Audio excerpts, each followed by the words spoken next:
Warahmatullahi wabarakatuh. Saya akan mempresentasikan kelas minat saya tentang semua atau yang saya sebut revolusi awal dari perubahan dunia modern. Nah, latar belakang yang dari kelas minat saya ini pada semester lalu saya memilih topik tentang arsitektur. Nah, dari perjalanan dari minat dalam arsitektur itu saya menemukan informasi kayak misalnya Eropa itu ingin mengurangi lah, bahkan salah satu kontinen yang hampir semua negaranya memiliki emisi bukan emisi tapi penggunaan batu bara yang sedikit sudah berubah lah menjadi energi terbarukan.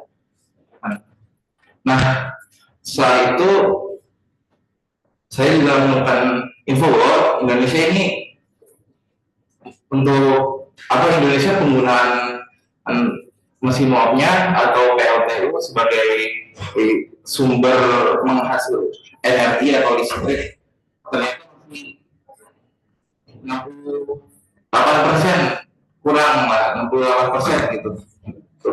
Nah, dari situ kan saya belajar kimia. Nah, dari belajar kimia itu saya tahu bahwa karbon atau O2, karbon dioksida itu ternyata memiliki pengaruh gitu terhadap iklim kita, yang membuat rumah kaca lah, efek rumah kaca di mana matahari itu susah keluar dari atmosfer kita setelah masuk.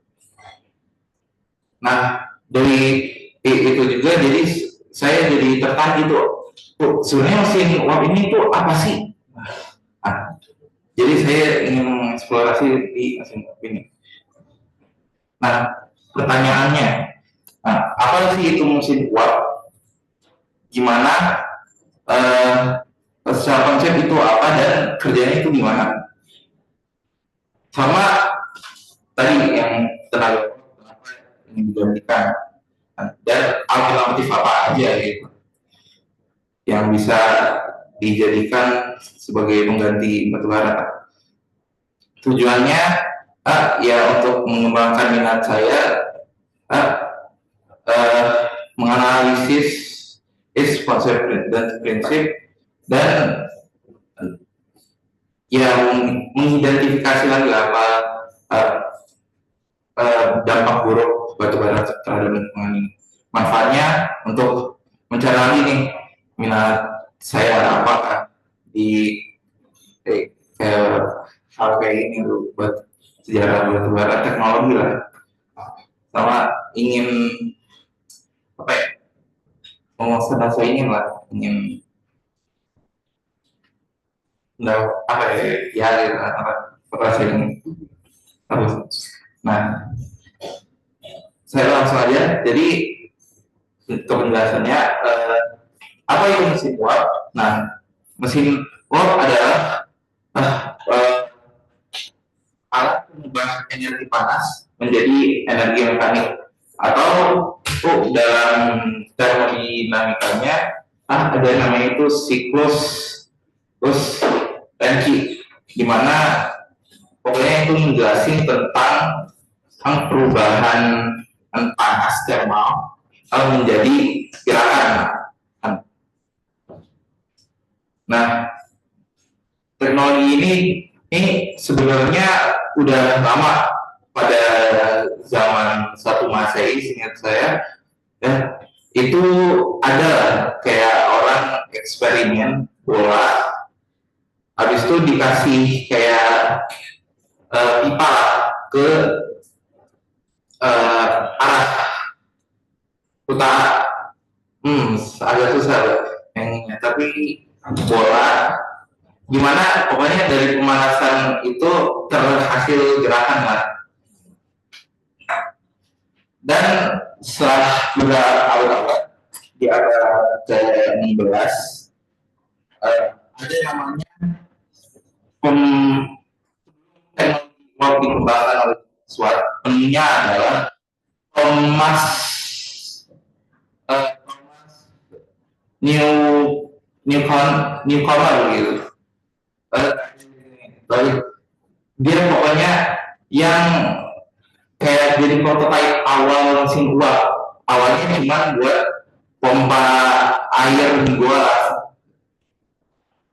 karena orang dulu ada nambang suka banjir, jadi akhirnya mau dikeluarin pakai teknologi yang dibuat Thomas Corner ini.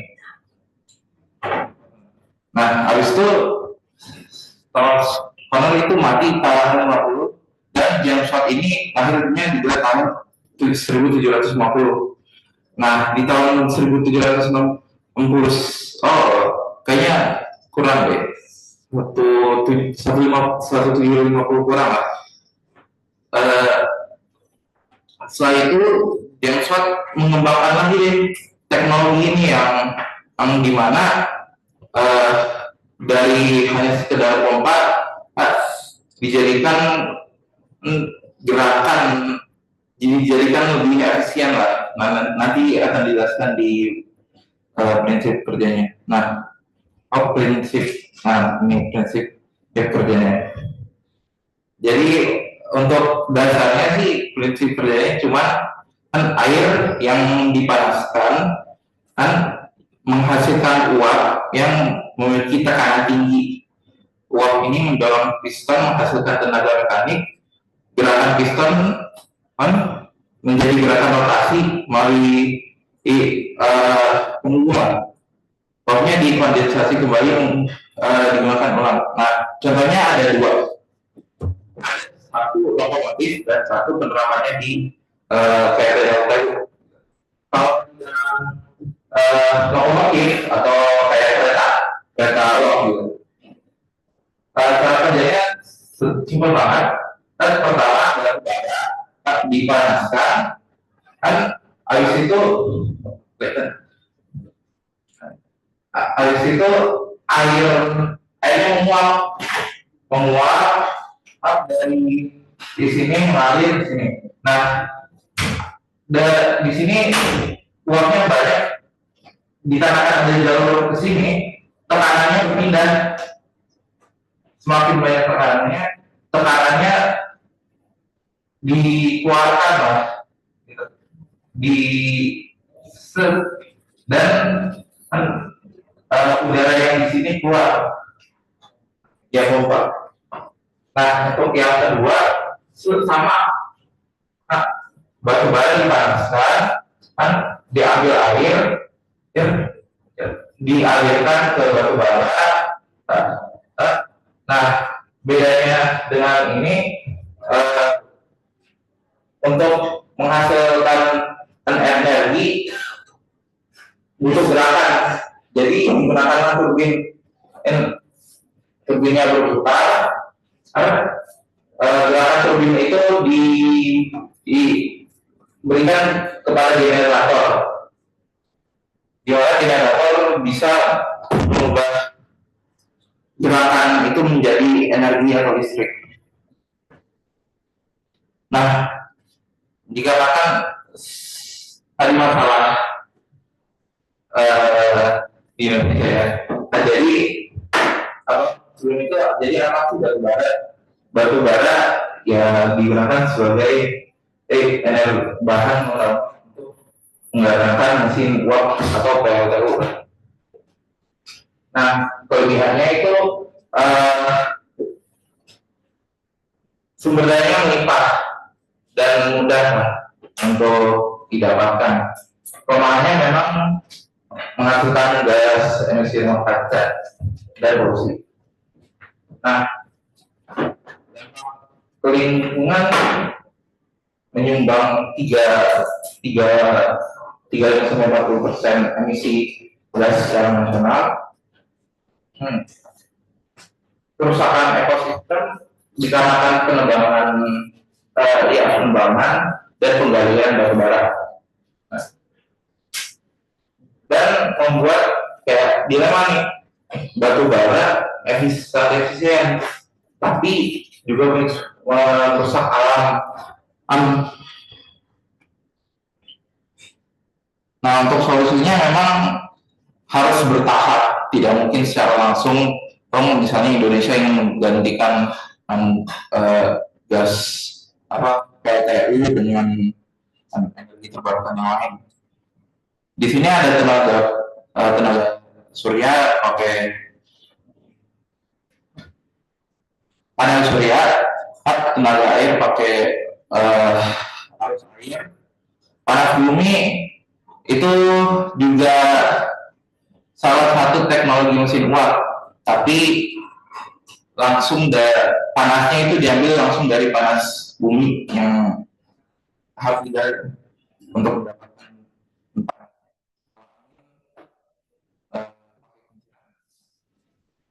kesimpulannya, mau tidak mau untuk melestarikan Indonesia yang dimana terus alamnya itu sangat luar biasa. Jika ditebang terus gitu, dipotong semuanya, maka keindahan alam Nusantara kita akan menghilang. Walaupun efisien, tapi apakah baik untuk kehidupan manusia seterusnya gitu? Iya, ya apa baik kan? Ya, gitu. Bisa meningkatkan poros air dan lain. Nah, untuk refleksi, refleksi satu tahun, satu semester saya di sini naik turun. Nah, jadi kayak pada semester itu kayak semangatnya tuh lagi naik nih, wah belajarnya itu semangat banget lah. Tapi di akhir-akhir ini nggak tahu kenapa kayak aja gitu, emas kayak semangat lah. Mas, oh ya, kelebihan kekurangan masih sama, menunda, manajemen waktunya masih agak kurang. Kelebihannya sering bertanya. Saya tuh lagi sering buat not lah, kayak saya di otak saya ada pertanyaan, saya masukin not dan saya taruh pertanyaan itu di not saya, dan mungkin saya akan jawab nanti. Nah, ini saya ada produk sebenarnya saya.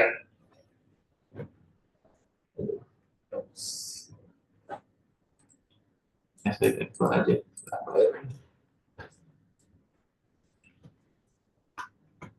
Nah, gitu.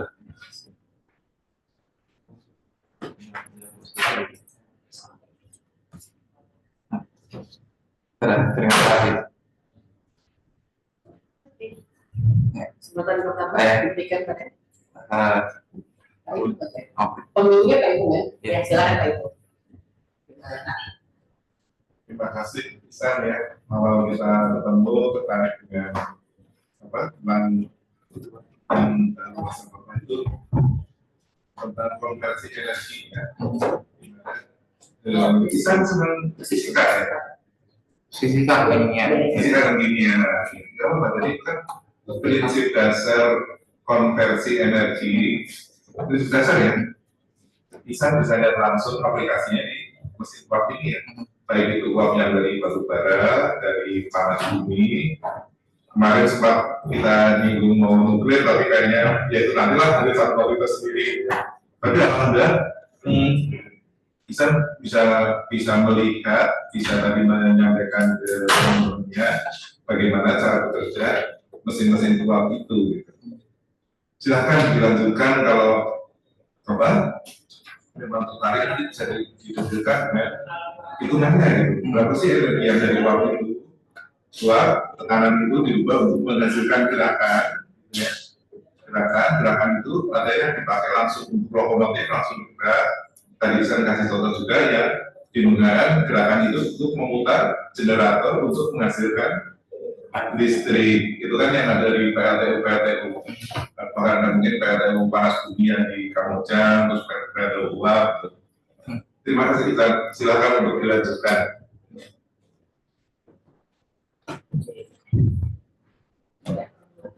Bu Sari, silakan Bu Sari. Makasih Bu Ayu. Hai Iksan, Assalamualaikum warahmatullahi wabarakatuh. Bapak Ibu Guru juga.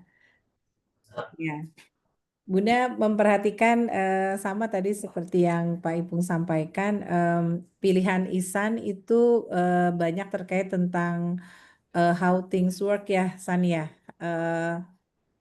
Yang sekarang Ihsan pilihannya mesin uap. Kemarin sebelumnya tentang ini ya San, apa? Yang warna Yang semester 1, ah, semester 1 itu hydrogen fuel. oh iya. Ini ada kaitannya ya antara yang pertama dengan yang kedua. Tapi apa sih yang paling membuat Ihsan tertarik gitu untuk mengambil dua topik ini? Yang hidrogen fuel manfaatnya pengurangan gas emisi, ini juga kayak apa sih bagaimana gas emisi terbuat gitu. Jadi pemanfaatan energi ya, arahnya ke sana ya, San? Ya, buat Iya. Bunda pengen tahu ya, setelah Ihsan mempelajari dua hal ini, menurut Ihsan apa sih yang butuh yang bisa Ihsan lakukan gitu untuk apa yang Ihsan lihat di sekeliling, khususnya di yang lingkungan terdekat, misalnya entah itu sekolah atau rumah, Ihsan menemukan ide tertentu nggak dari pengetahuan yang Ihsan dapatkan, apa yang bisa Ihsan aplikasikan dalam keseharian?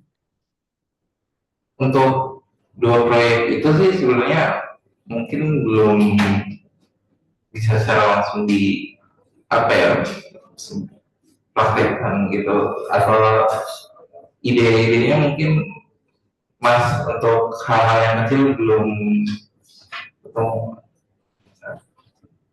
Ya belum Mas. Apa tadi Mas? Apa saya? Iya, yang bisa pengetahuan yang Ihsan dapatkan dari dua kelas minat ya, yang Ihsan dalami materinya, apa kira-kira hal yang menurut Ihsan bisa Ihsan aplikasikan atau mungkin Ihsan perbaiki gitu ya dalam kehidupan keseharian Ihsan sendiri gitu, dalam pemanfaatan energi. Dua-duanya itu teknologi ini ya, yang luar gede gitu kayak lokomotif, penghasil energi. Ide sih kayaknya belum dapat ya. Mantap sama ya. Iya, oke, Ihsan masih eksplorasi ya. Semoga nanti yang apa namanya Ihsan menemukan nih apa yang nanti bisa Ihsan juga aplikasikan dalam kehidupan sehari-hari ya. Ya, makasih Ihsan. Bunda sih lihat sudah lebih berkembang ya cara Ihsan mempresentasikan dan paparannya. Terima kasih ya. Ibunya bisa direkrut jadi guru kelas minat. Dan ini bukan maksudnya mikir ada besar. Ya, satu hal yang Ibu kagumi dari Ihsan adalah membuat banyak pertanyaan, dan sepertinya pertanyaannya penting semua tuh, dan terkait pembelajaran gitu ya. Dan kayaknya Ihsan tuh gak pernah buang waktu ya kalau Ibu lihat ya, dari semester 1 Ihsan itu udah bertanya tentang energi, itu kan nyambung ya sama pelajaran fisika, kimia gitu ya. Jadi memang menggunakan waktu untuk bertanya yang produktif ya, itu bagus, kebiasaan bagus. Tinggal memang dilanjutkan seperti yang tadi Ibu Bunda tanyakan ya. Jadi dipikirkan setelah itu paling enggak itu manfaatnya buat Ihsan untuk apa ya? Untuk mengetahui hal apa misalnya? Atau Ihsan lebih tertariknya Ihsan lebih tertarik ke energi. Bagaimana energi itu dihasilkan misalnya? Mungkin Ihsan bisa memikirkan apa manfaatnya buat orang. Ihsan lebih tertarik ke manfaatnya buat banyak orang, atau tertarik hanya untuk mengeksplorasi dari mana energi berasal. Nah itu coba ditanyakan ke diri Ihsan. Jadi kalau udah ada pertanyaan, tanya lagi gitu, why? Kenapa sih aku suka ini? Kenapa sih itu? Apa sih yang saya suka dari ini? Nah itu coba lebih dalam lagi pertanyaannya. Karena Ihsan harus mengenali dengan sangat spesifik ya. Minat Ihsan apa nih? Kalau sekarang katakanlah pertanyaan itu udah bagus menjurus semua mata pelajaran, itu kan modal awal ya.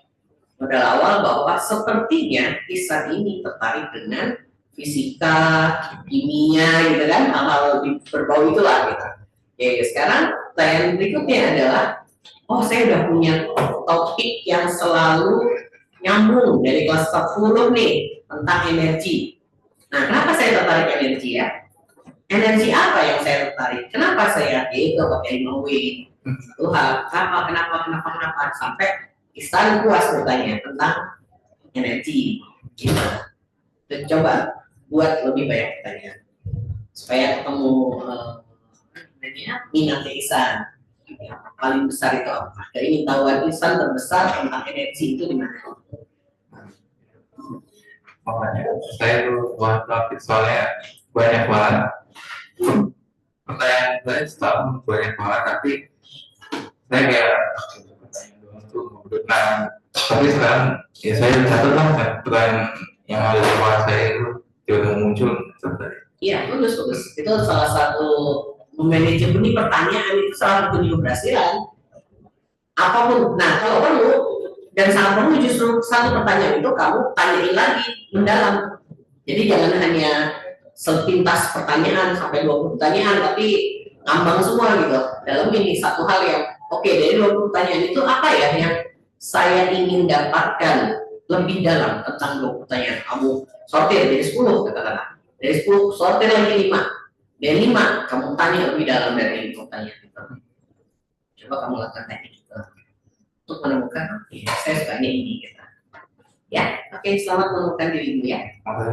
Tapi pertanyaan itu emang penting semuanya deh, karena anak mungkin yang lain pasti menang pertanyaan hobi, kamu sudah diminat baca. Itu kalian. Oke, bisa ditutup. Terima kasih Pak Ibu, Bunda, udah dan teman-teman sudah mendengarkan. Sekian, assalamualaikum warahmatullahi wabarakatuh. Waalaikumsalam. Wabarakatuh. Terima kasih Ihsan, Bu Ayu, Pak Ipung, Bapak Ibu.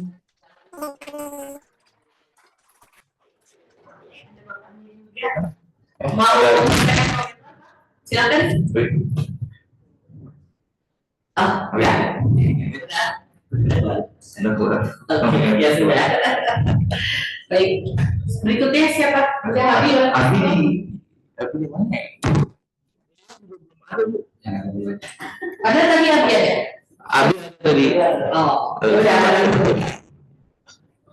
Kita nggak buang waktu. Bentar, sebelum itu. Oke. Abi. Iya.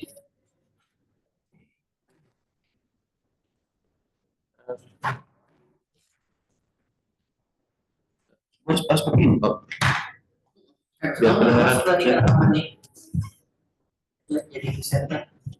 Anaknya dia.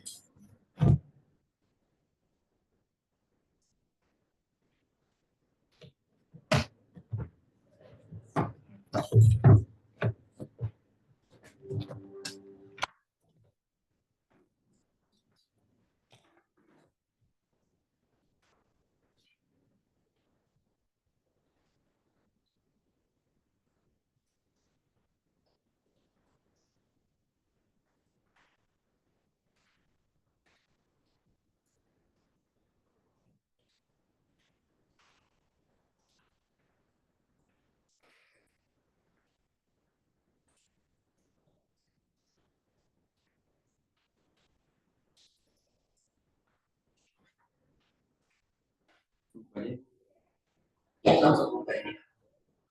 Assalamualaikum warahmatullahi wabarakatuh. Saya Musyafiq Munawar, di sini saya akan menampilkan hasil akhir produk kelas minat saya, tepatnya produk kelas minat kelas 11 semester ganjil. Di sini judul kelas minat saya analisis rate opting rate. Dalam beberapa tahun terakhir, dunia fashion sedang mengalami perkembangan besar, terutama di bidang streetwear dan bodywear lokal. Akibatnya muncul tren baru yang bernama clothing brand, yaitu brand yang hanya rilis koleksi-koleksi terbatas sehingga hanya dapat dimiliki oleh beberapa orang saja.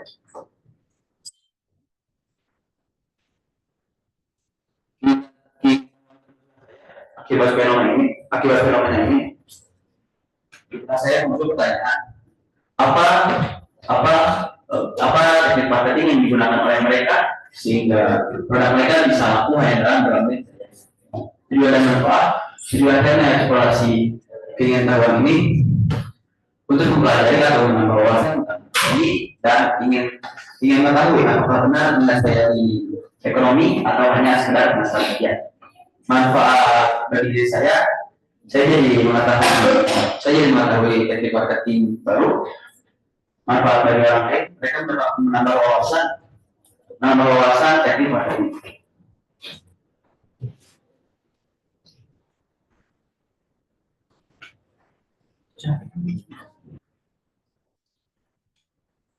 Seperti yang Anda lihat tadi, itu contoh-contoh brand-brand clothing brand baik lokal maupun internasional. Selanjutnya saya menampilkan video yang menjelaskan betapa masifnya fenomena clothing brand ini.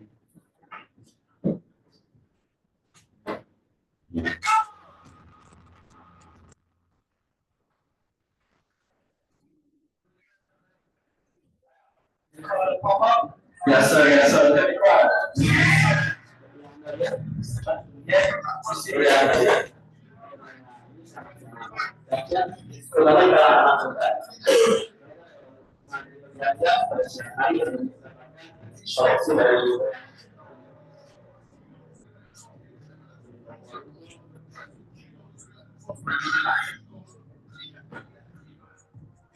Ini contoh yang terjadi di Amerika. Seperti ini, salah satu brand di Brazil.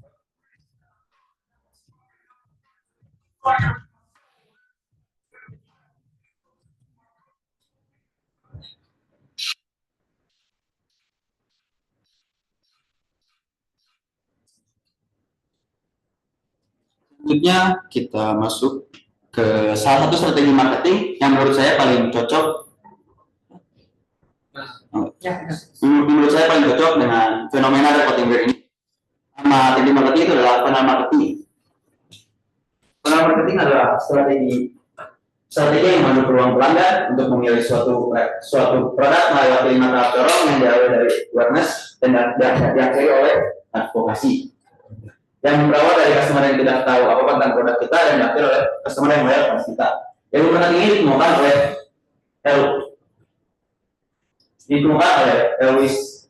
Elmo Lewis pada tahun 1898 melalui model AIDA, Attention, Interest, Desire, and Action. Ini contoh gambar dari funnel marketing, itu berupa corong yang diawali dari awareness, yang kedua consideration, selanjutnya proses, yang keempat loyalty dan advokasi. Selanjutnya saya akan menjelaskan tahapan-tahapannya funnel marketing. Dan saya akan memberikan contoh yang sudah saya alami pada diri saya sendiri. Dengan contoh itu, yang pertama adalah awareness. Awareness adalah buat customer tahu tentang produk kita. Jadi kayak kita promosi kepada calon customer. Contohnya saya pada tahap awareness ini, saya melihat banyak sekali iklan-iklan, banyak sekali konten-konten yang menjelaskan tentang produk ini, mau berupa kolaborasi dengan selebriti terkenal di Indonesia maupun dengan orang-orang tertentu. Tahap selanjutnya itu adalah consideration. Consideration adalah tahap ketika customer mulai penasaran tentang produk kita, customer mulai mencari tentang produk kita, customer mulai mencari info tentang produk kita. Contohnya saya, sebelum saya membeli produk ini, saya mulai mencari di sosial media maupun di internet. Saya mulai mencari tentang brand ini, mulai mencari produk-produknya juga. Tahap yang ketiga itu adalah proses. Proses adalah tahapan ketika customer membeli produk kita. Contoh saya pas ini saya membeli produknya. Tahap selanjutnya adalah tahap keempat adalah loyalty, adalah ketika customer merasa puas akan layanan kita masa tua tentang kualitas produk kita. Dan tahapan yang terakhir adalah advokasi. Advokasi adalah tahapan ketika customer sharing tentang produk kita tanpa suara kita sendiri, sharing kepada sahabatnya, teman ataupun keluarga.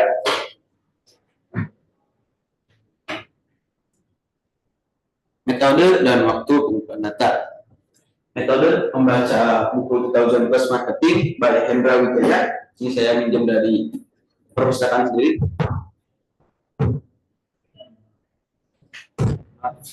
Lalu mencari info dari media online, mau berupa Google atau Instagram. Yang ketiga, berdiskusi dengan expert saya sendiri, Bu Ayu. Waktu pengumpulan data saya itu setiap jam pelajaran pas minat.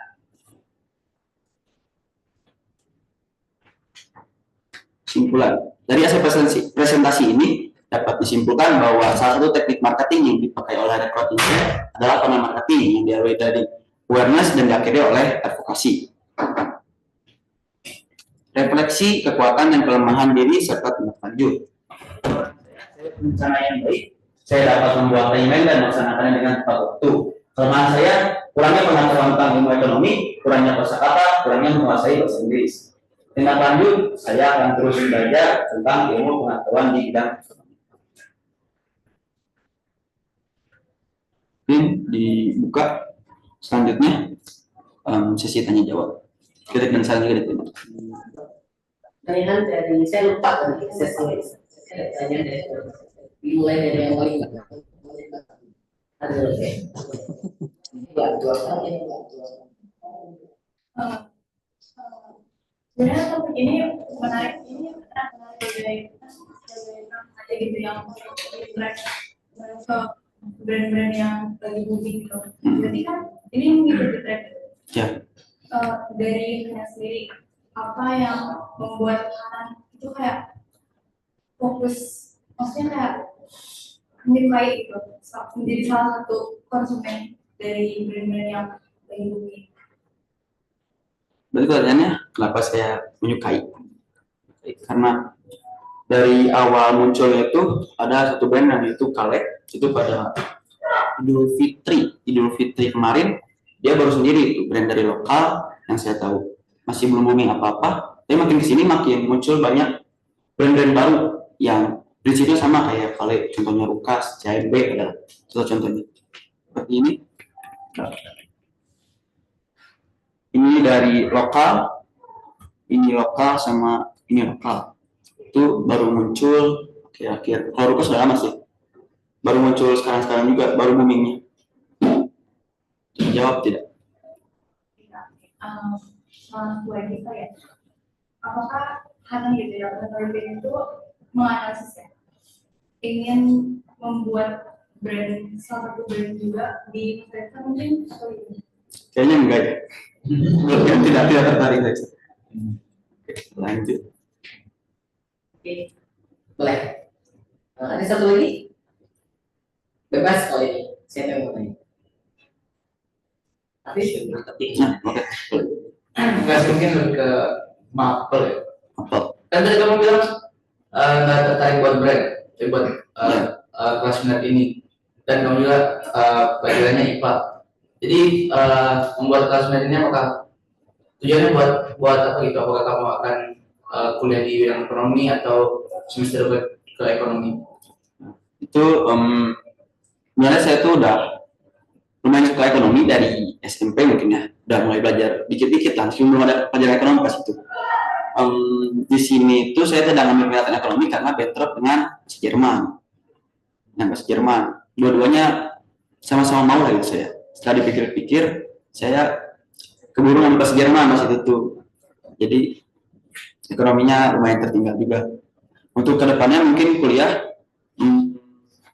ada sedikit bukan keinginan, udah mulai muncul rasa ke teknik ekonomi. Masih dikit sih tapi rasanya. Jadi kayak marketing gitu. Pasti. ekonomi kita ini.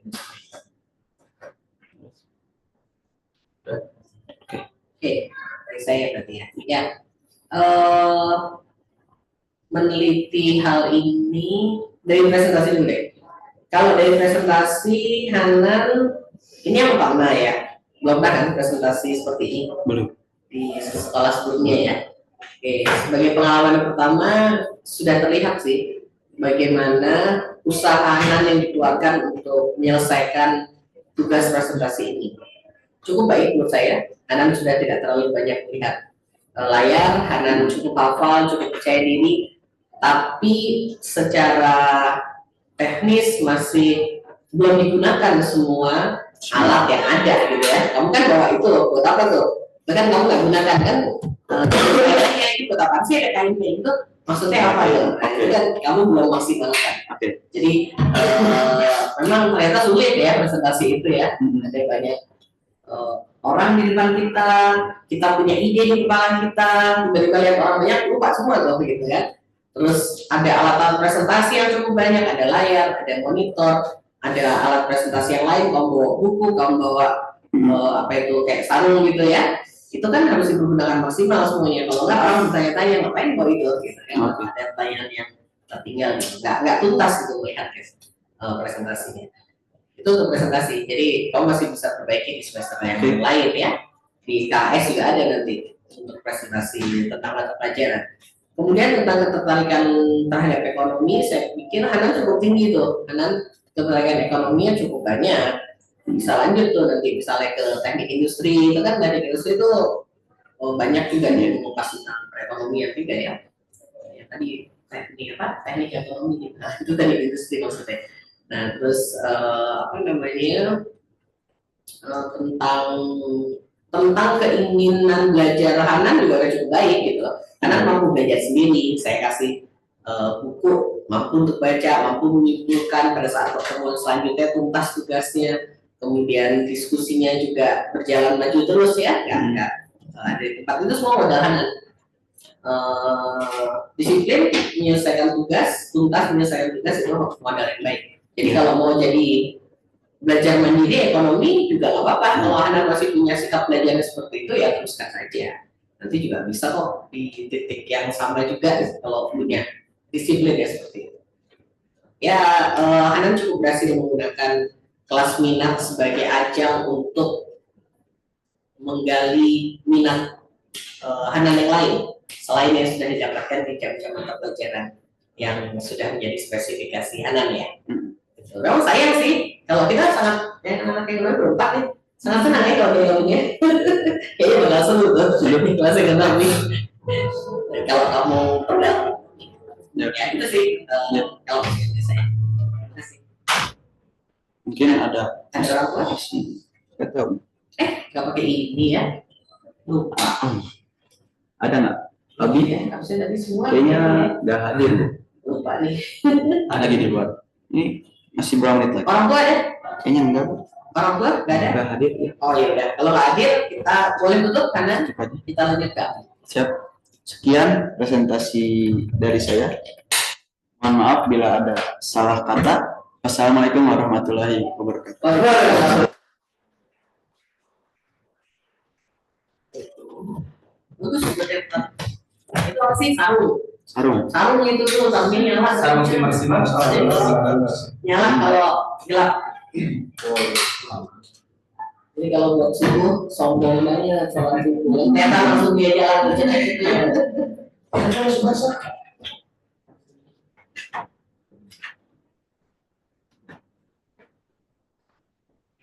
Tapi kamu ngambil Eko 2 kan? Kamu ngambil Eko 2? Enggak sih, Jerman enggak. Banyak kan? Sayang banget. Iya. Iya. Assalamualaikum. Tikus ya.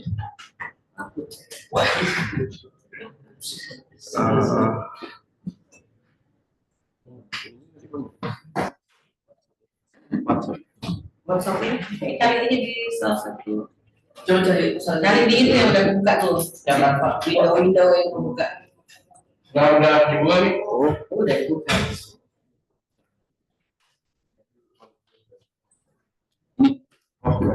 Nih, oke.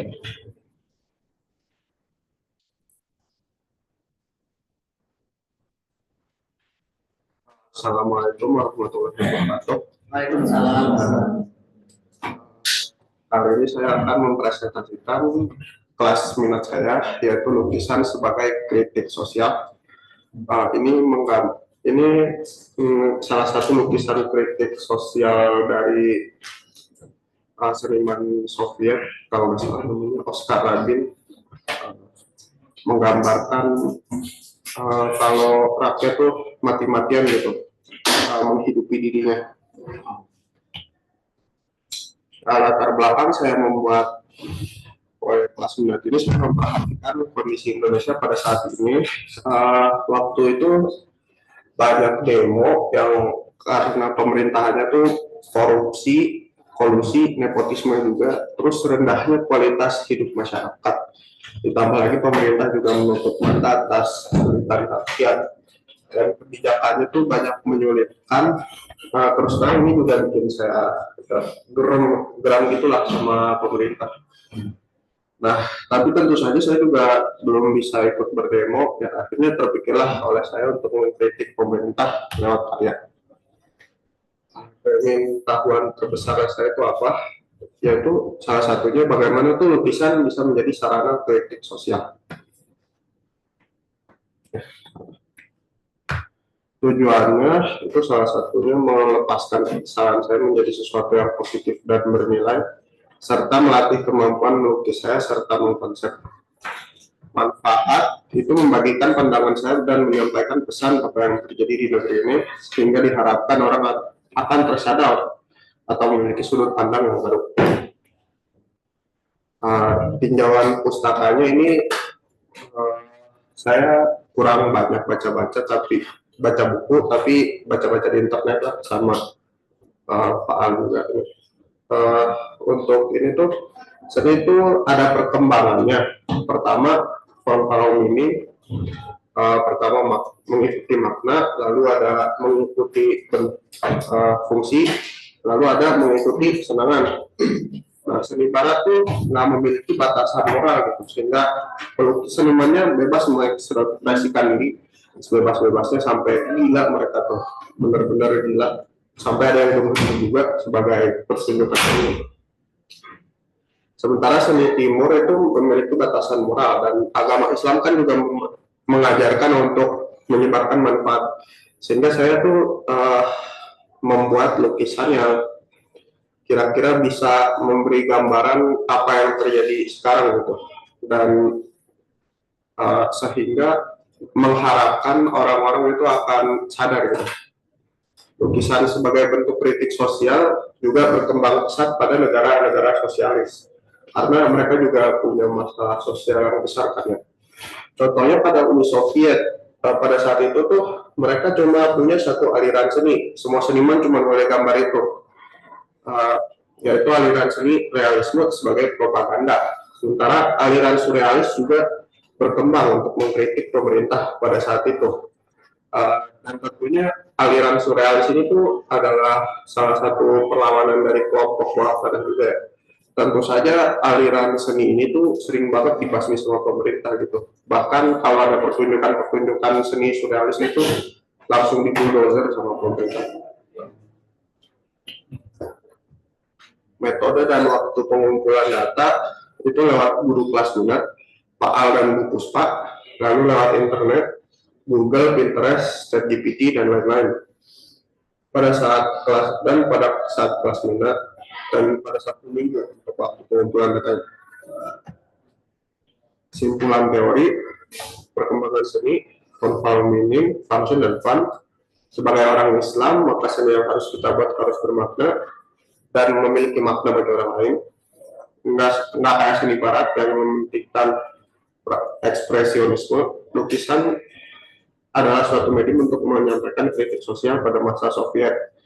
Lukisan surrealis berkembang sebagai perlawanan pada pemerintahan komunis. Refleksi diri saya itu kekuatannya ada banyak ide, tapi kekurangannya skill menggambar dan perencanaan masih kurang. Nah, kemampuan mengkonsep saya juga bisa terbilang masih kurang gitu untuk menggambar ini. Rencana kedepannya kurang banyak latihan menggambar dan perencanaan, sama latihan mengkonsep juga sih. Kira-kira segitu presentasi saya. Sama kalau boleh sekalian, ini lukisan yang sudah saya buat satu, rencana nanti mau bikin juga. Ini tuh bisa dilihat dari ekspresi tikusnya itu gak peduli gitu loh, meskipun dia banyak dikejar-kejar sama bayangan-bayangan berdarah-darah gitu. Ya, korban-korbannya lah. Sekian presentasi saya. Silakan pertanyaan dibuka.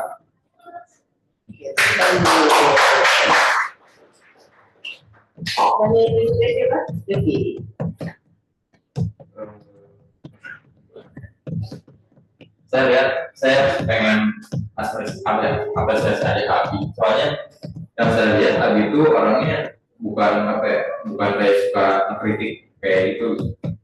Pas saya waktu kemarin dan makanya tiba-tiba saya lihat ada lukisan di pos itu. Saya nanya-nanya dong, ngapain lu ngelukis sih? Apa orang lagi ini aja apa? Lagi suka kayak kritik-kritik itu, makanya gue dengerin lagu yang kebanyakan lagunya kritik sosial gitu. Ternyata memang di kelas minat juga ternyata Ardi ngambil ini apa? Ambil kelas minatnya buat ngelukis itu. Makanya saya apresiasi aja buat habis. Terima kasih.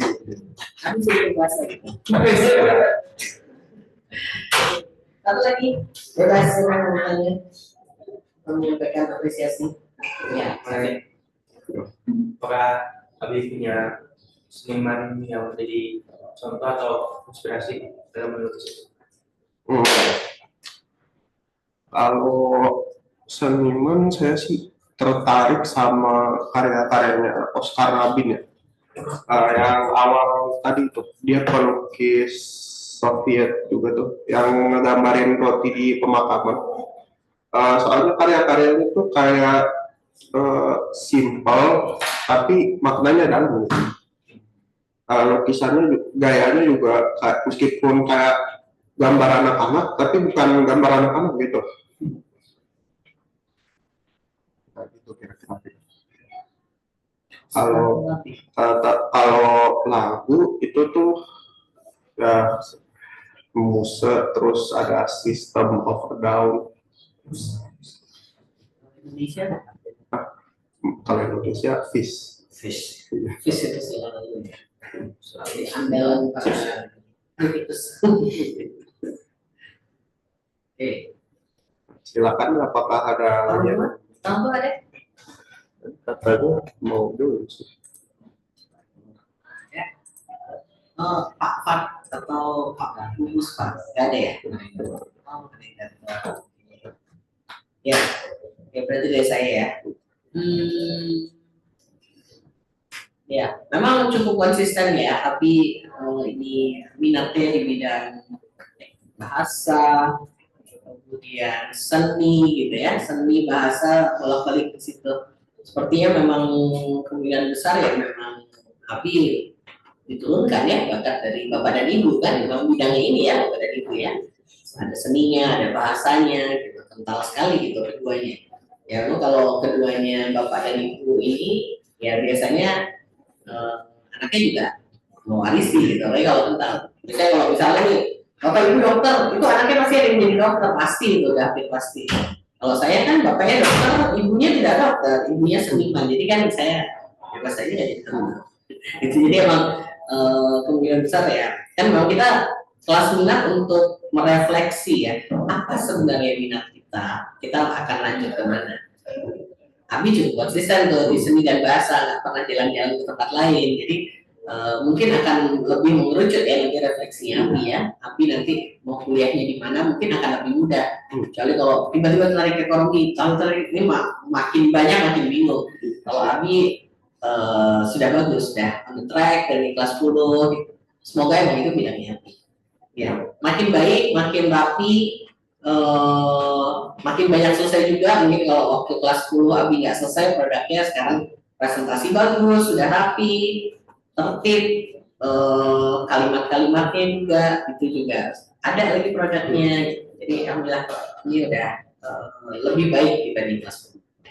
Terima kasih Bu. Ada lagi pertanyaan? Kalau tidak ada lagi, Saya pamit undur diri. Terima kasih sudah menjawab. Wassalamualaikum warahmatullahi wabarakatuh. Waalaikumsalam warahmatullahi wabarakatuh.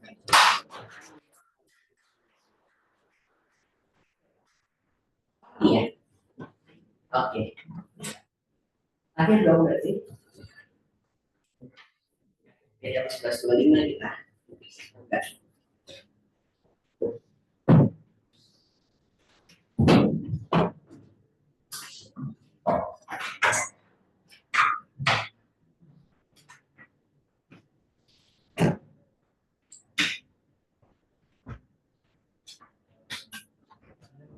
Sepi banget nih di sini ya. Harusnya kan 14 anak tuh ya. Separuh kan itu. Iya, 14 atas, 14 bawah sih.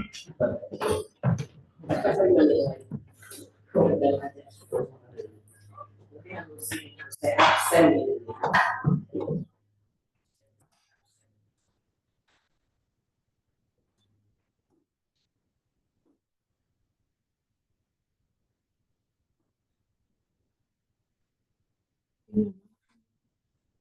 Dari bukannya ya kali.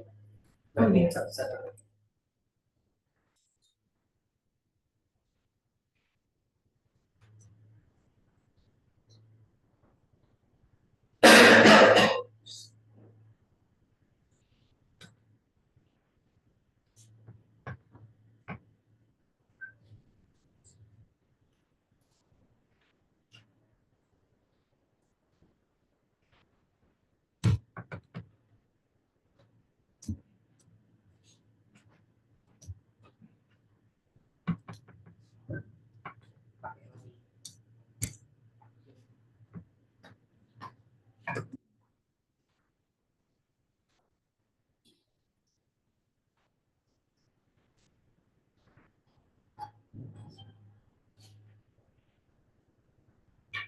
Assalamualaikum warahmatullahi wabarakatuh. Saya Kartika Surati akan mempresentasikan seminar pembelajaran 2025-2026 dengan judul Format Al-Quran.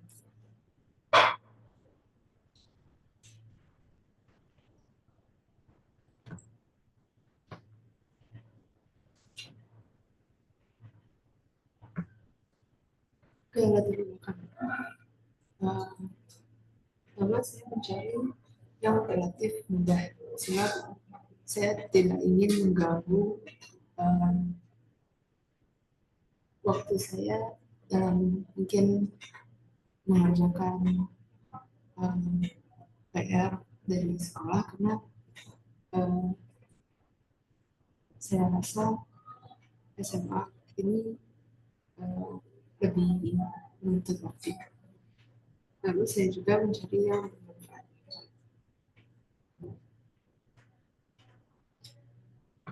Pengetahuan tulisan saya hanya untuk mengetahui apabila saya benar ingat tentang maklumat atau tidak.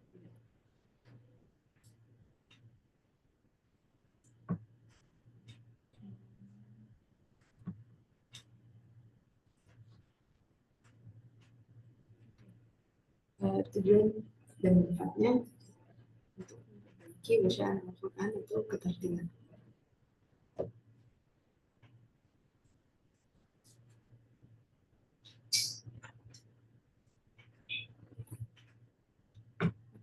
Dalam presentasi ini saya akan membahas pertama ada pembaca Al-Quran, approach, tajwid, hanya sedikit saja, lalu ilmu nada, kesimpulan dan refleksi.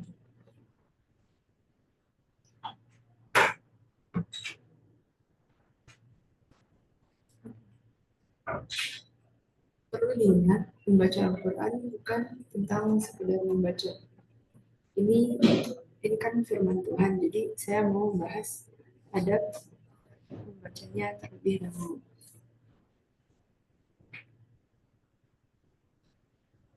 Pertama, yang sunnah dan wajib. Untuk yang sunnah saya nggak ngambil banyak, hanya yang bisa dijadikan habit dan yang gampang diaplikasikan saja.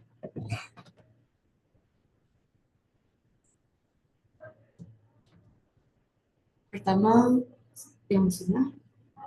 Oh, ini saya sortir sesuai urutan aplikasi atau pelaksanaannya. Pertama, sikat gigi. Lalu, dua, berwudu. Ini ada yang bilang sunnah, ada yang bilang wajib. Ketiga, memakai pakaian yang sopan. Keempat, tenang dan sopan, baik dalam keadaan berdiri, duduk, ataupun berbaring. 6. Menghadap kiblat. 7. Tawuz, ini wajib. Lalu 8. Tartil, ini juga wajib. Perintahnya ada dalam Al-Quran, ayat nuzul ini, ayat 4. Lalu terakhir, fokus dan merenungi bacaan.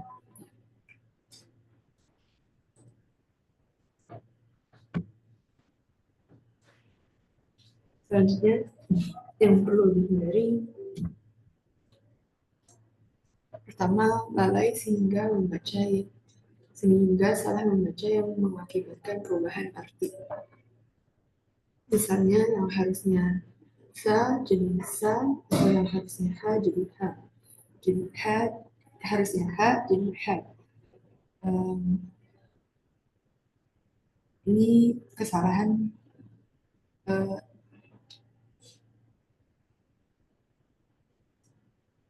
kesalahan yang termasuk fatal karena maknanya bisa jadi berbeda. Yang kedua, lalai sehingga salah membaca dalam hukum tajwid. Misalnya yang seharusnya ada dengung jadi tidak ada dengung, dan yang harusnya pendek jadi panjang. Ini tidak sefatal kesalahan yang pertama.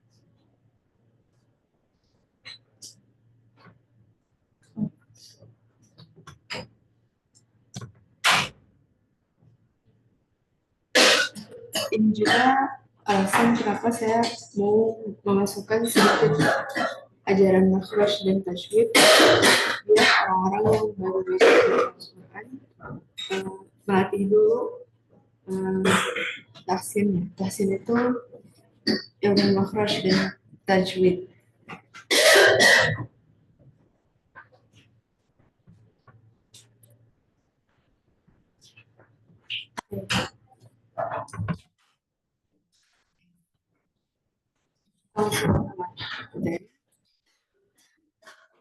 Pertama ada ilmu makhraj. Ilmu makhraj secara bahasa artinya tempat keluar. Yang dimaksud tempat keluar itu tempat keluarnya huruf dalam mulut. Jadi ini mengajari cara mengucapkan huruf hijaiyah dengan benar.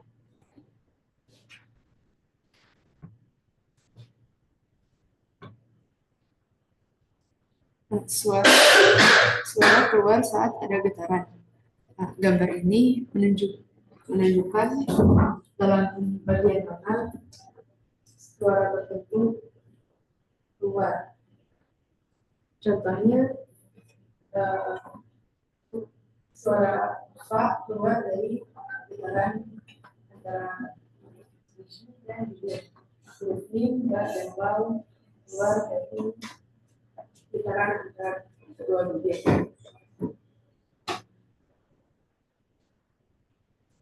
Lalu ya, itu dari lari-lari lidah, mulut dan lidah. Kalau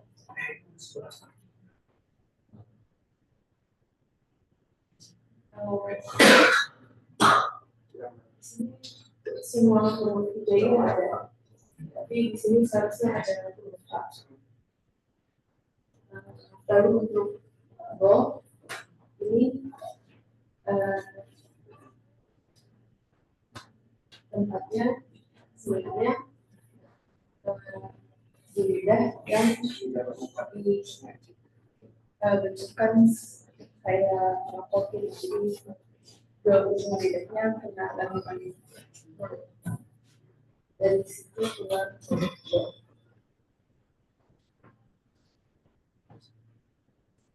Lalu di hidung ada tulisan ini sebenarnya gunnah. Gunah itu salah satu hukum tajwid. Kenapa tulisan gunah ada di hidung itu karena saat membaca bacaan yang dimana dalamnya ada aplikasi huruf, ada aplikasi hukum gunah, akan keluar suara dengung dari hidung.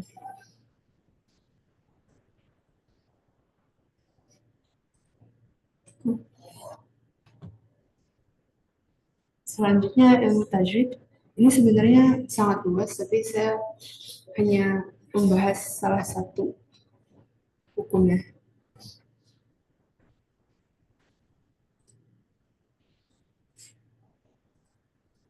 Pertama, nun sukun atau tanwin.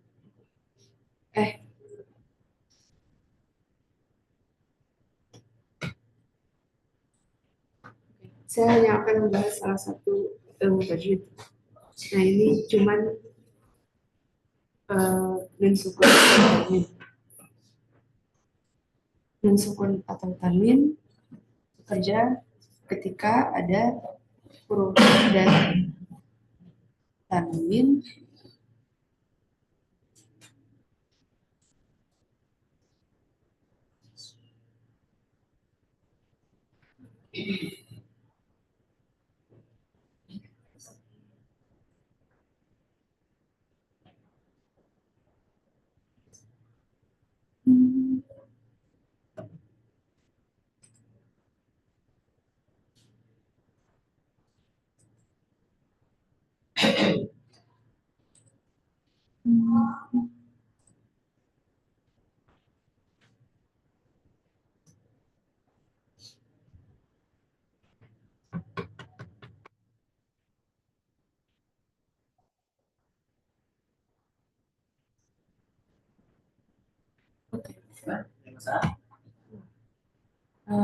nun sukun atau tanwin itu terbagi jadi 4. Yang saya bahas hanya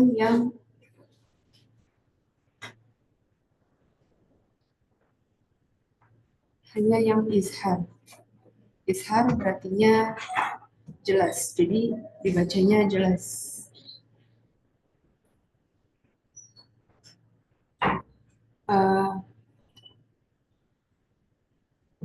Jadi nama hukumnya nun sukun tanwin. Jadi digunakan ketika ada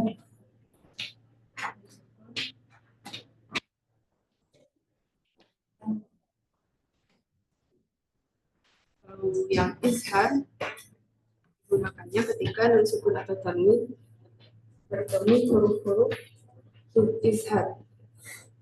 Huruf-huruf izhar itu huruf-huruf yang berada di kerongkongan yang tadi bilang itu hurufnya ada di kerongkongan. Ada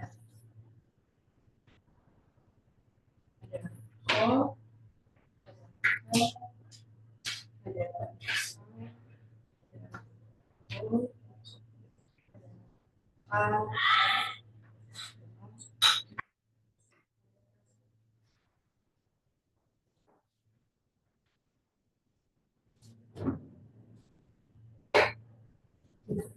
nah, bila di bacaan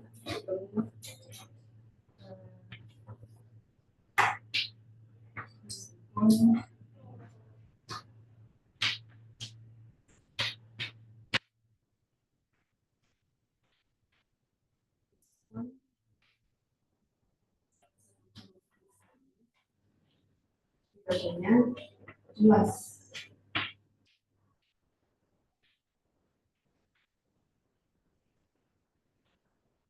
Jadi bacanya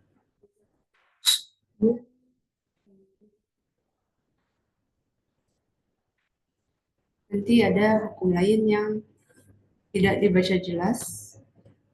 Misalnya idgham berarti dileburkan atau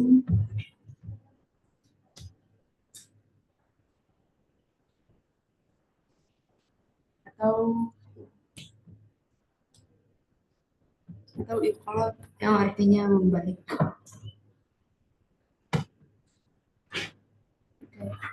Selanjutnya ini materi pertama, yaitu tentang Al-Quran.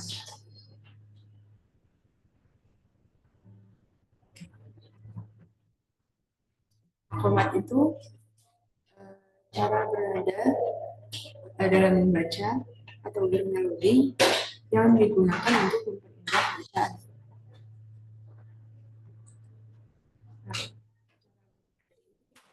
Nah, jenis pertama bayati, kedua nahwan, soba, jaharka atau ajam, sika, ros, hijaz, dan qurbi. Setiap maqamat ini ada nuansanya sendiri. Contohnya bayati sering diidentikan dengan rasa bahagia, nahwan dengan rasa kesedihan, sika itu paling umum digunakan di masyarakat.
Ini dulu. Saat saya pertama belajar tentang qiraat itu saya belum nggak bisa bedain dengan maqamat.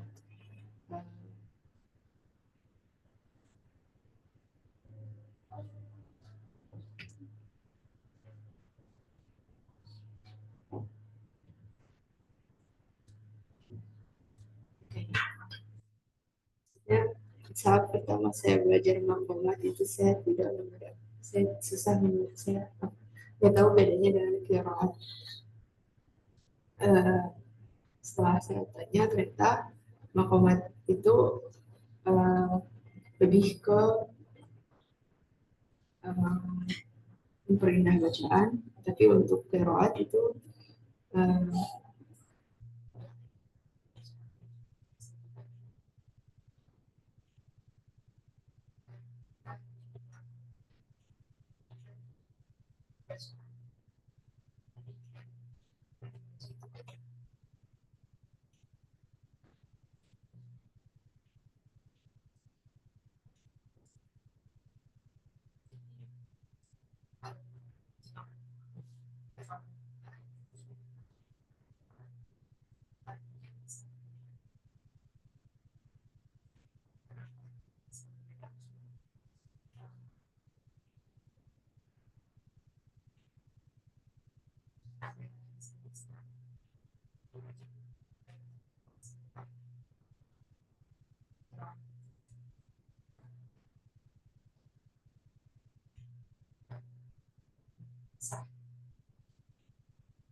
Mari saya rekaman surat Al-Fatihah.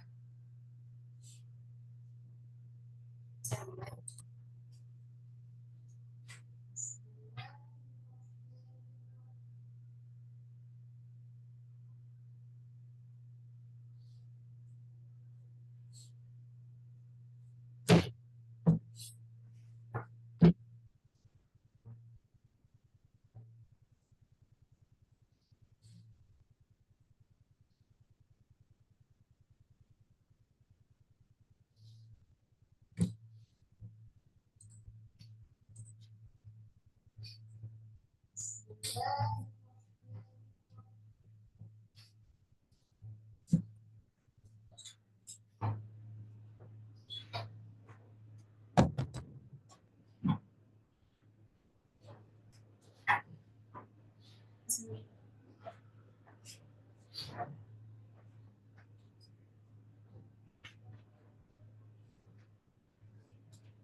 Ini saya play dari buka aja.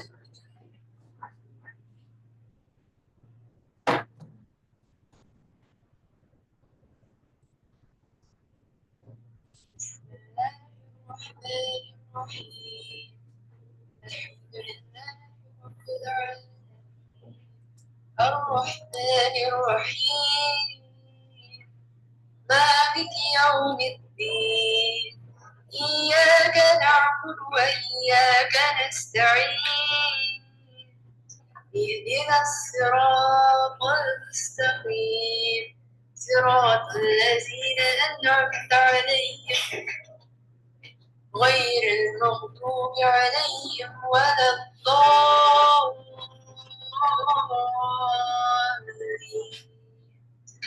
آمين.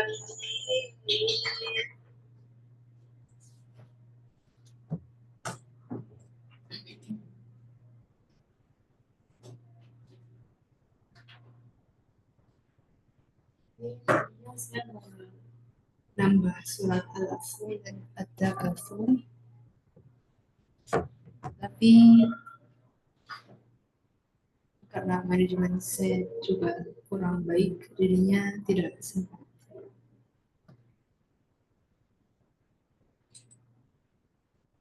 Selanjutnya refleksi.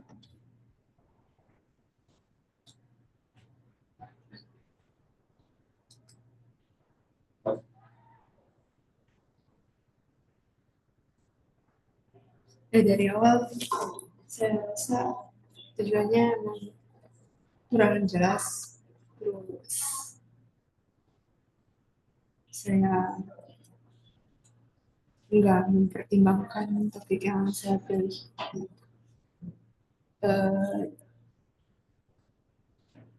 Dengan kemampuan saya atau ketertarikan saya sebenarnya,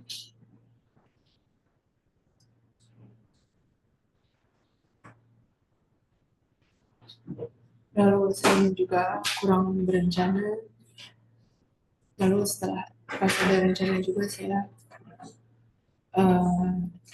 nggak selalu tepat mengikuti rencananya.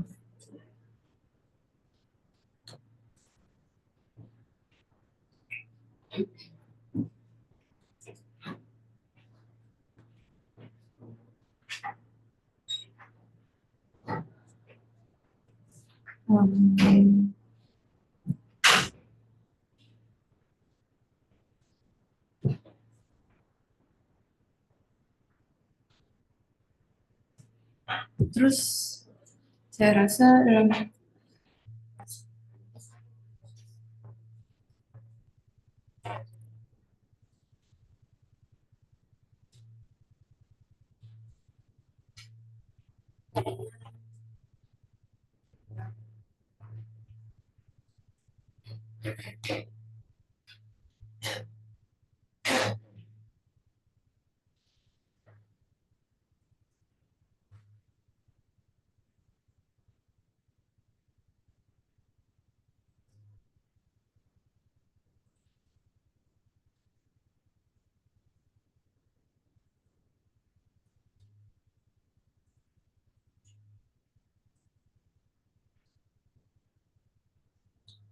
Kalau saya simpulkan, saya nggak minat tentang perawat ini sebenarnya masih juga.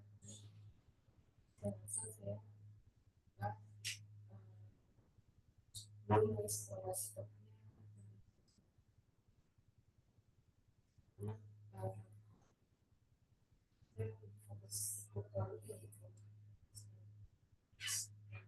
Dia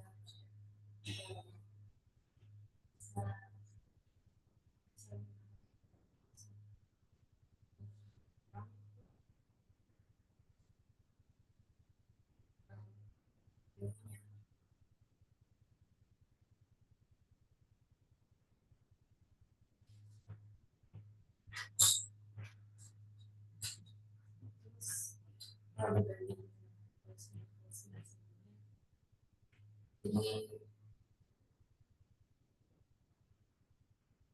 tidak sekedar saya tidak sedang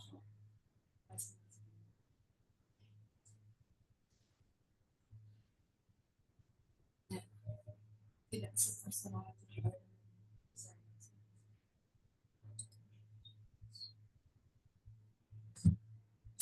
berkaitan dengan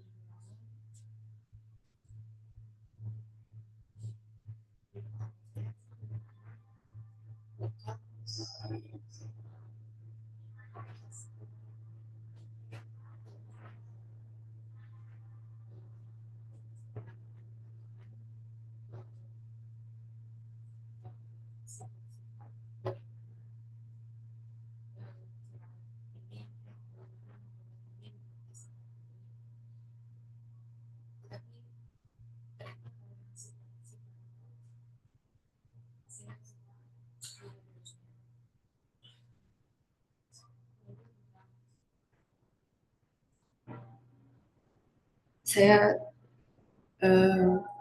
susah hafalnya.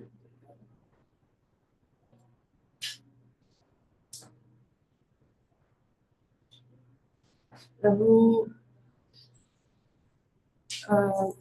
untuk butuh effort yang lebih banyak. Sedangkan karena saya ngiranya bakal mudah, bakal simple gitu.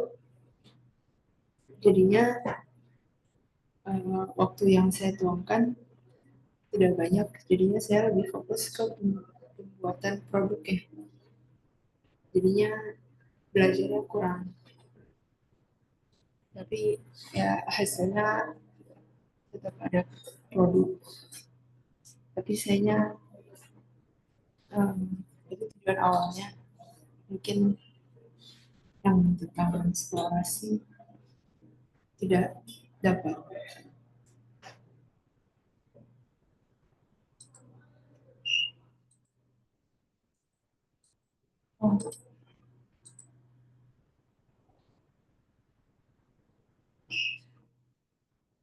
Sebenarnya saya juga belum selesai berefleksi tentang kelas minat ini. Terus presentasinya juga belum selesai tuntas. Banyak yang tadinya saya mau nambahin ini tapi nggak jadi.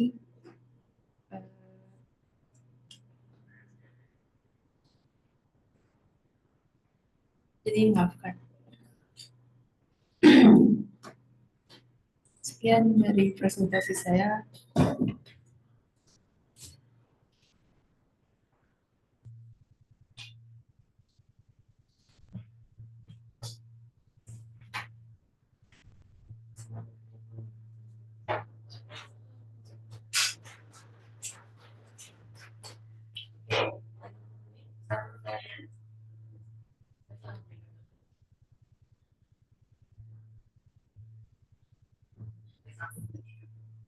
Itu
tuh jadi apa ya? Sudut pandang baru tentang aku tuh jadi bisa membangun kalau misalnya aku tuh sisi lain yang tidak karena aku tidak bisa difasilitasi dari pelajaran yang ada di sekolah.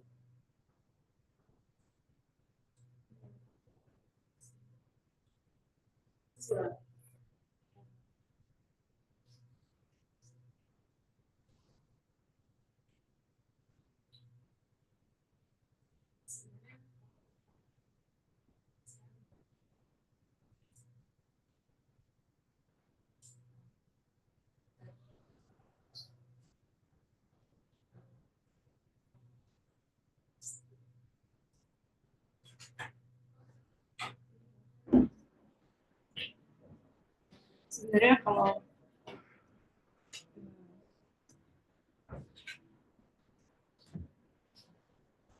sebenarnya saya pas aku kiranya kelihatan gitu kalau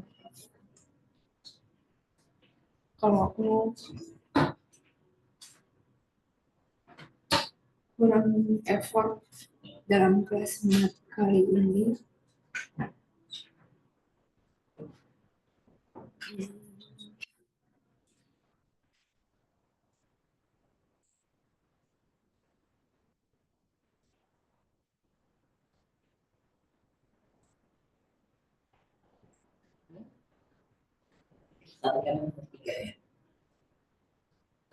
Karena emang kurang tertarik kalau dibanding kelas minat sebelumnya.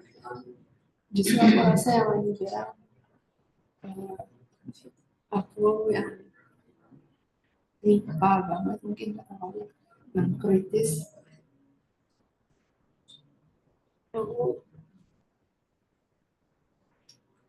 Aku rasa sekarang aku nggak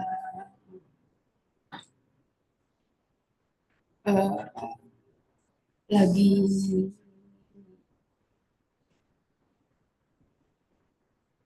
aku rasa aku seharusnya begitu kayak kata yang manis. Seharusnya mendalami hal yang lebih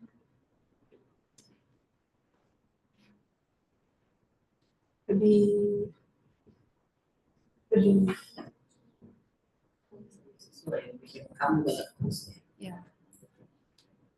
Makasih. Tapi kan sebenarnya ya, maksudnya untuk kelas minat itu aku merasa soalnya menurut aku that's good, maksudnya kayak kamu jadi tahu batasan kamu di mana gitu. Jadi kamu nanti tidak akan kamu akan yang kayak bidang aku di sini aku cukup mendalami dengan kamu bikin masukan ini, walaupun dengan susah payah, ada effort dan segala macam, mungkin untuk berusaha membangun mood atau minat itu.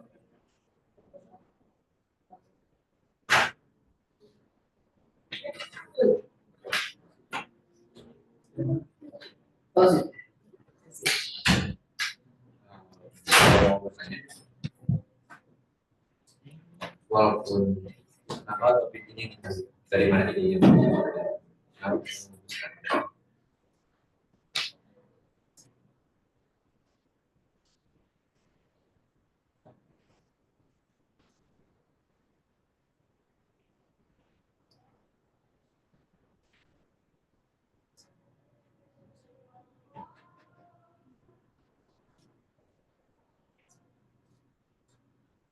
Berarti menyampaikan di awal karena sebenarnya pengen udah Nah, di awal dari situ.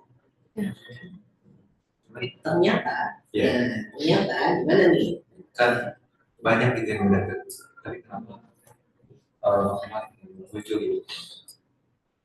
udah pertama kira udah, kedua yang udah aku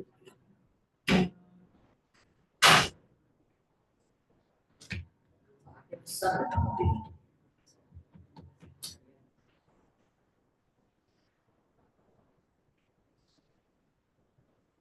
ya pertama mencari yang mudah, kedua cari yang bermanfaat.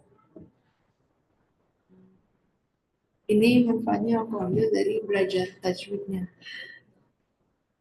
Jadi sebenarnya tujuannya belajar bukan, manfaatnya dari baca Qurannya. Jadi lebih sering baca Quran. Itu yang saya pikirin. Terus ya memperbaiki bacaan atau ketartilan itu manfaatnya. Ternyata nggak mudah. Tidak semudah yang dibayangkan di hati.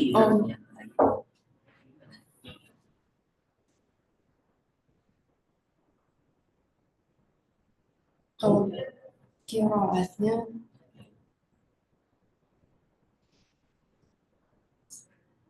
kayaknya emang nggak dipertimbangkan dengan baik. Saya cuma mikir baca Al-Quran itu apa yang itu, saya udah terbiasa. Jadi sudah lumayan mudah. Jadi saya nyarinya topik apa yang rada sulit tapi terkait tentang membaca Al-Quran. Terus yang kepikiran Muhammad. Terus sebenarnya saya menghindari tajwid.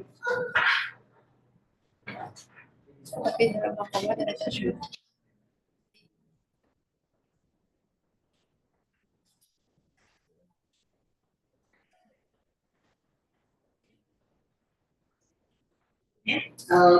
Sri, ada Sri.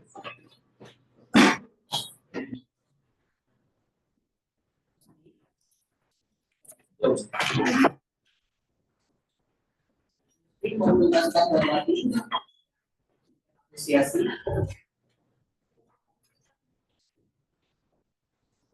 Saya juga memberikan apresiasi buat Wati.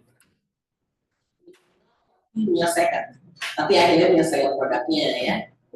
Dan suaranya bagus ya kalau ngaji. Nanti Wati harus ada.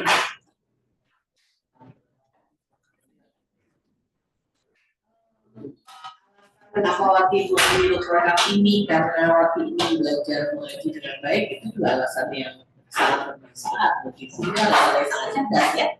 Jadi karena Wati juga punya kecerdasan untuk memutuskan, tak perlu ragu-ragu menurut saya. Alasannya tetap kok, nggak ada yang salah kok gitu. Tapi kan sudah memutuskan akan mendalami ini, ya udah dalami. Dan pada saat sudah belajar dengan Ustaz Rahmat apalagi ya. Aku ini juga dalam presentasikan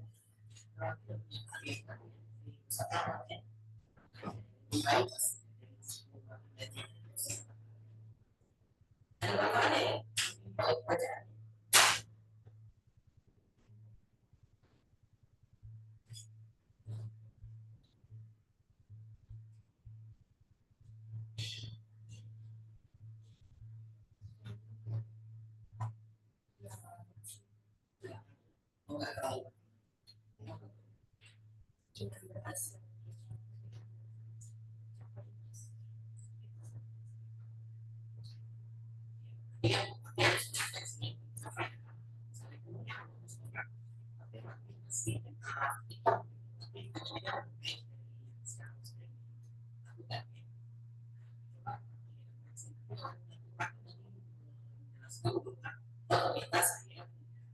Tapi dalam satu waktu saya seingat saya refleksi itu selalu muncul tuh dalam presentasi nanti. Kalau sudah tahu tentang masalahnya, sudah selesai. Oh saya nggak rapi nih mengatur waktu saya, coba sekarang waktunya ngapain, jam segini ngapain, hari ini ngapain. Dari yang kamu tulis, tolong ditepati gitu satu-satu. Kalau nggak berhasil, kenapa nggak berhasil kamu tulisin. Jadi kalau kamu tahu kenapa nggak berhasilnya, ya jangan dilakukan lagi yang nggak berhasil. Misalnya ke distract, saya terlalu banyak main game di rumah gitu. Jadi tidak bisa memenuhi nih kegiatan yang ini. Ya kamu, ya, oh, oke, karena main game, oke, main game saya hapuskan dulu. Misalnya gitu. Jadi Wati tuliskan dia dulu hal-hal yang selalu mendistract Wati gitu. Sampai ke target yang Wati ini. Saya pikir Wati sangat pandai untuk melakukan itu. Untuk itu aja, untuk menuliskan Wati pasti bisa. Dan untuk akhirnya memutuskan tidak melakukan hal yang jadi hambatan Wati, itu juga Wati pasti bisa. Coba dilakukan itu supaya semester depan Wati bisa memutuskan produk kelas minat yang betul-betul memang Wati banget.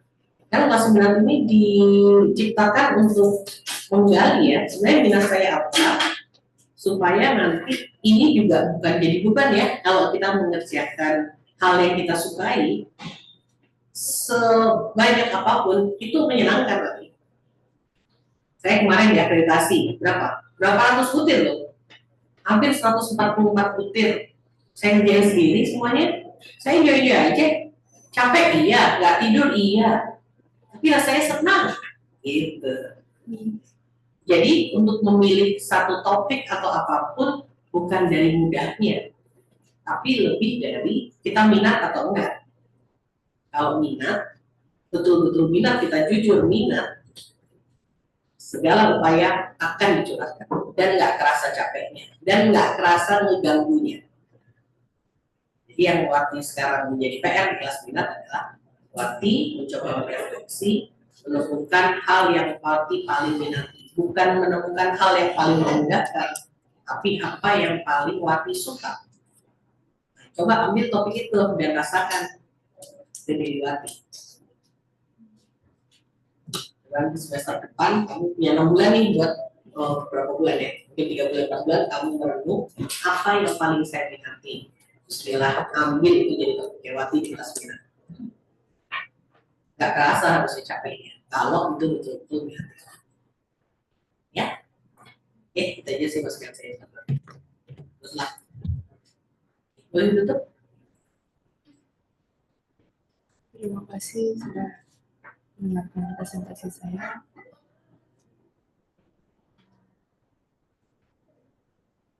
Assalamualaikum warahmatullahi wabarakatuh.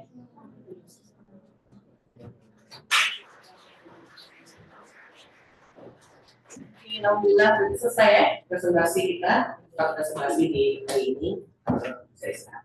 Oke, assalamualaikum warahmatullahi wabarakatuh. Iya. Tetap semangat Wati.